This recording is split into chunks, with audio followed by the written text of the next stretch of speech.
News Alert, Antifa's getting revenge.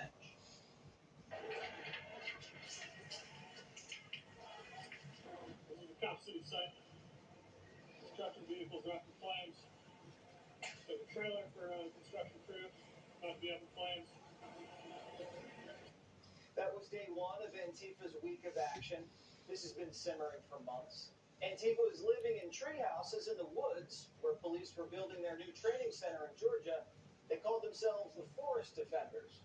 They say they're protesting environmental racism, but really it's about getting rid of cops. Antifa doesn't care about the environment. I haven't seen them in East Palestine, and we haven't seen them at the Jersey Shore protesting windmill whale murder. When police started kicking the Forest Defenders out of the trees, one of their members, known as Little Turtle, Tortuguita, started shooting at cops. A state trooper was seriously wounded, and Little Turtle was killed. And now Antifa is avenging Little Turtle's death. Antifa hid inside a group of peaceful protesters outside the construction site. They had comedy shows, music festivals. They even gave tours of the forest. And that's when things started turning mostly peaceful. Then 150 Antifa militants peeled off, changed into camouflage clothing and black masks, and stormed the construction site. The Antifa militants chucked bricks and Molotov cocktails at police, lit construction equipment ablaze. This was a highly organized attack, and it won't be the last. Antifa is getting stronger. They're international. This is a national network, an international group of people that are organized to come to our state to undermine a public safety training center. All but 2 were from out of state, and 23 individuals have been charged with domestic terrorism. More Antifa came from out of the country than from Georgia. One Antifa was from France, the other was from Canada. The rest were homegrown. An organized group with foreign nationals plotted and launched a sophisticated attack on police. Where was the FBI? This had been months in the making. You're saying Antifa is the only organization in the United States that the FBI doesn't have undercovers in? Here are the mugshots. Thomas Jurgens went to Oxford University. He's a lawyer for the Southern Poverty Law Center. You know, the group that makes a living calling conservatives extremists. They had a domestic terrorist on their payroll. And then there's Priscilla Grimm from New York, a 50-year-old Antifa foot soldier, a real beaut. We don't know what she does for a living, but she was part of the Occupy Wall Street deal a few years back, and she also says she enjoys gazing at graffiti. Timothy Bildois is a teacher from Massachusetts. Hey, Timmy. We have Emma Bagosh is a dancer from Connecticut. A dancer. I wonder what kind of dance she practices. We're going to keep digging in on these people because the media won't. Usually we find out these anti-capitalists are rich kids whose parents pay for everything. Antifa's like the media's mistress. They don't want anybody knowing about her. But the media's relationship with Antifa needs to be investigated. Antifa sent the media a guide on how they should cover their riots. Ready? Don't say officer-involved shooting. It makes cops look like the good guy. We don't want that. Don't trust police crime stats. It fuels fear-mongering because facts can lead to fear. Don't say words like criminal, robber, or dangerous. Those words are dehumanizing. And don't publish mugshots because it'll pop up when someone's Googling your name. And always use the right pronouns. That actually is something they told the media to do. Since when do domestic terrorists have a PR team? They torch a police station and then tell you how to cover it, and the media listens? You won't hear the word Antifa anywhere other than Fox. Neither Democrat senator from Georgia has said anything about this. That's because every Democrat's a revolutionary at heart. They have a soft spot for these radicals. They romanticize radicals. They've been doing it since the 60s. Democrats admire Antifa's effort, their idealism, but they don't admit it. They won't even acknowledge Antifa exists. So they watch their militants do their dirty work, take swings at MAGA, burn down buildings and attack police, and then play word games with you. Antifa's an idea, not an organization. Oh, you got it. Not militia. That is true. There's violence across the whole country. You disavow the violence from Antifa? That's happening in Portland right now? That's a myth. We look at Antifa as more of an ideology or a movement organization. Antifa has become an international terrorist organization. They attack police, trying to stop construction of a government building, and are being driven by a wicked ideology. But the Democrats can't define what a woman is, so we're not shocked they can't define Antifa. What does the White House say about this? Joe Biden says he loves cops, says he hates violence. Dozens of people were arrested protesting the so-called Cop City. Is the president aware of this? And is the White House worried about this escalating? Wait, say that again. What was the protest? The protest was, it's a facility, a training facility that's being constructed. I've not heard any discussions about this protest over the weekend, so we'd have to go back to the team and see where we are, where we're standing, and a response on that. This is the first time I'm hearing about this protest over the weekend.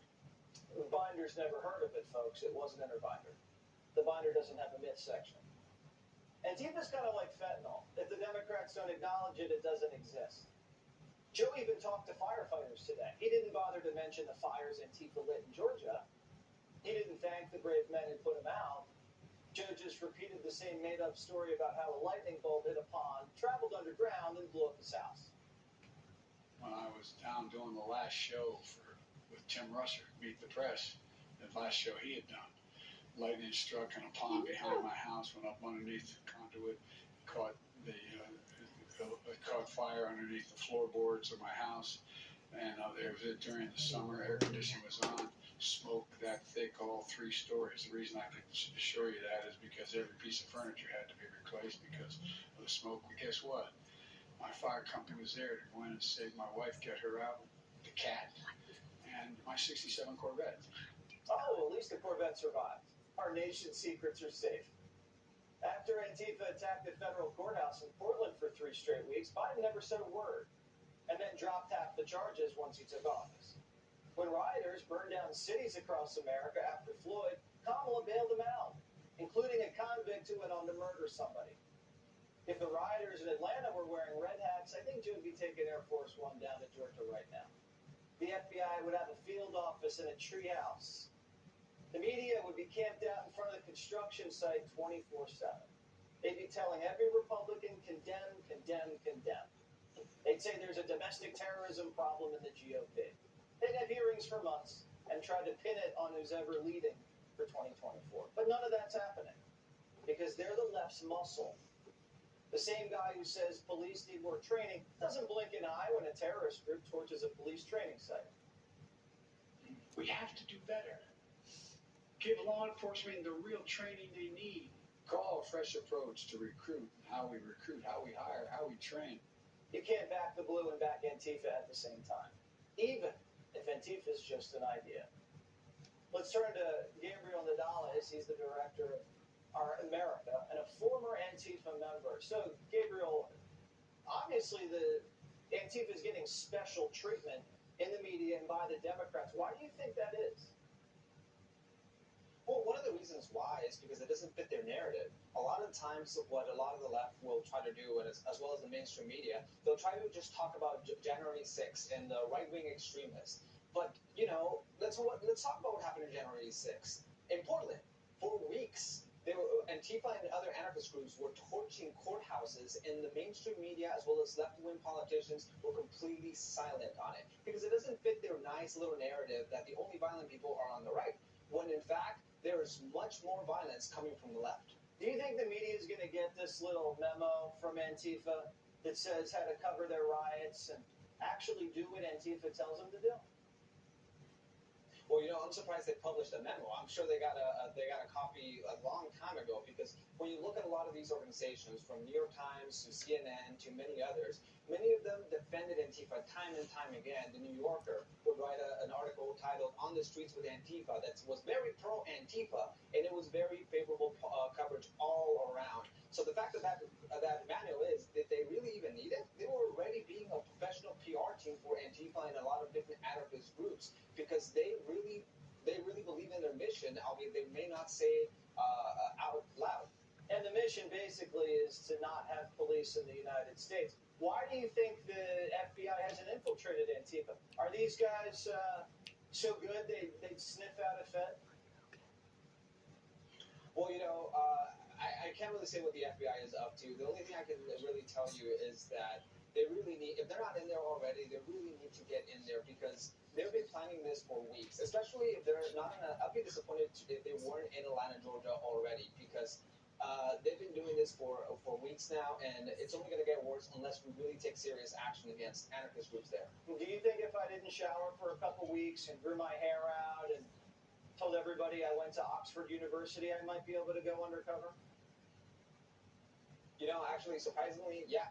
It's not terribly difficult to infiltrate some of these, at least at the lower level, some of these anarchist groups. You just kind of have to show up and say you're part of the movement. Getting a little bit higher up to the people who are really organizing this, that might be more difficult, but just literally show up in a black mask and a lot of people won't even ask you who you are. All right, well, I think Johnny just got his next assignment. Gabriel, thank you so much. Thank you, I appreciate it. Coming up, there's a hostage crisis taking place in Mexico. The cartels have just kidnapped 4 Americans. Plus, a major update on John Fetterman's health.